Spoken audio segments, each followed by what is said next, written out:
TWF block কমিটির উদ্যোগে একটা গ্রেটার তিপ্রা লেন বিষয়ক একটা আলোচনা চক্র হচ্ছে মহিলাদের নিয়ে, এবং আমাদের যারা মহিলা সমর্থকরা আছেন, যারা বুথ লেভেলে কাজ করছেন, তাদেরকে নিয়ে আমাদের এই আলোচনাটা।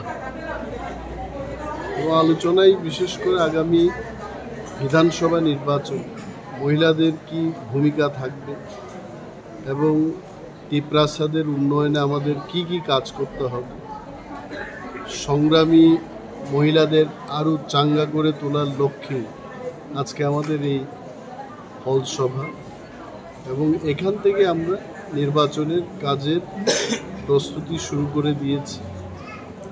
আমরা জানি এখানে বিজেপি মন্ত্রিসভার একজন সদস্য রয়েছেন, ওনার কনস্টিটিউয়েন্সি, কিন্তু আপনারা দেখতেই পাচ্ছেন আমার পেছনে মহিলারা বসে আছে। প্যাচারথল তিপ্রামথার জন্য একটা শক্ত ঘাঁটি বলেই আমরা মনে করি। ইতিমধ্যেই বিজেপি ছেড়ে, সিপিএম ছেড়ে, কংগ্রেস ছেড়ে অনেকেই তিপ্রামথায় যোগদান করছেন এবং আরও করবেন। কিছুক্ষণ আগেও আমার মনে হলো দীর্ঘদিনের একজন বামপন্থী নেতা উনি বক্তব্য করে গেছেন, ওনার বক্তব্যে আমি যা বুঝলাম।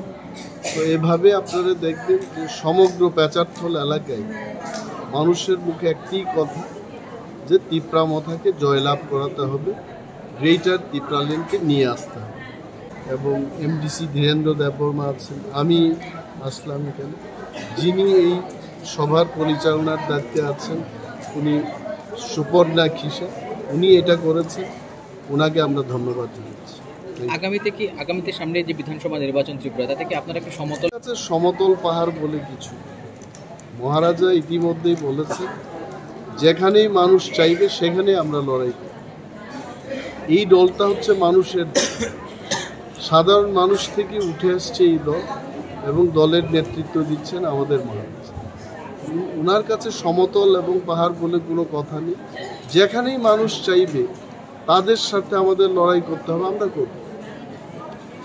উনি একটা বিবৃতি দিয়ে বলেছেন এসসিদের জন্য উনি লড়াই করবেন, মণিপুরীদের জন্য লড়াই করবেন, মুসলমানদের জন্য লড়াই করবেন। তো সমগ্র অংশের মানুষের পাশে দাঁড়ানোর অঙ্গীকার নিয়েই কিন্তু তিপ্রামথা ময়দানে